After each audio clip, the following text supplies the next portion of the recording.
Good day, M4702. Please introduce yourself.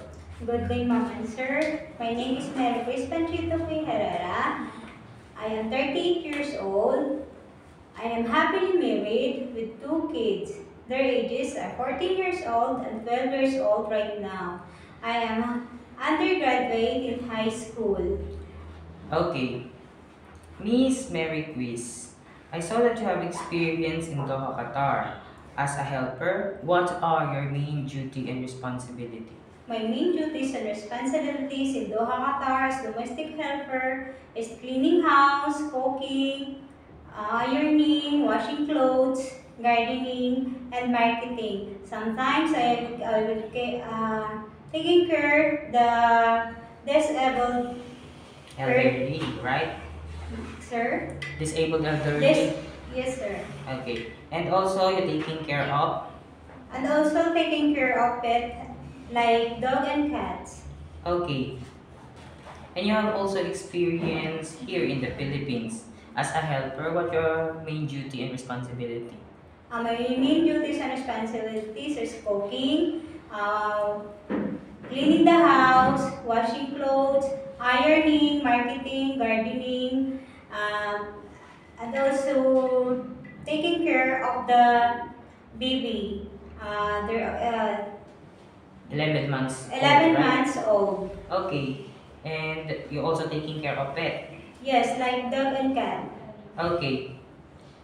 As I can see, you have experience taking care of 11 months old baby. How do you prepare the milk of this newborn baby? First, I will make sure to clean, to wash my hand and clean. Then second, I will wash the feeding bottle. Then third, I will sterilize. Then after that, I will put an exact amount of milk and water. Then like sterilized water. Then I will shake it. Then I will feed the baby. Okay, if the baby is crying, what would you do? First, I will check the baby diaper. Maybe the baby diaper is full. Then second, I will check the body of the baby. Maybe the baby body temperature. Maybe the baby is sick. And then third, I will feed the baby. Maybe the baby is hungry. Okay. Why do you want to work in Hong Kong?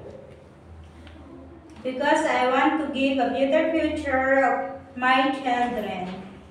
Okay. How long do you want to work in Hong Kong? I want to work in Hong Kong for a long time, and also I want to until I finish my contract, and also until if my employer want me to work with them. Okay. Do you know how to cook Chinese food? Little only, but I am willing to learn more. And how will you learn to cook Chinese food?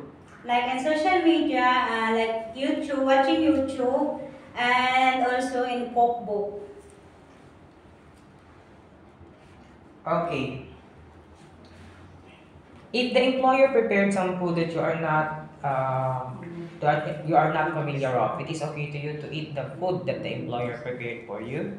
Yes, sir. It is okay to you to cut your hair into short. Yes, sir. If one of the member of the employer don't know how to speak English, it is okay to you to learn Cantonese. Yes, sir, I will. It is okay to you to share room with kids. Yes, sir, no problem. It is okay to you to share jobs with other helper. Yes, sir, no If the problem. employer wants you to work on Sunday or in a holiday setup, it is okay to you? Yes, sir. Okay, last question. What will be the message for your future employer?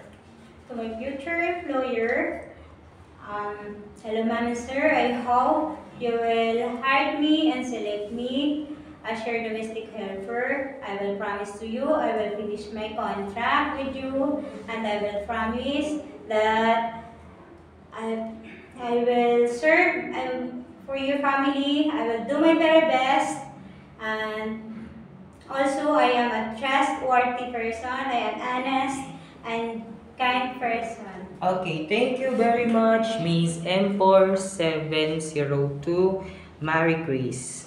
Thank you.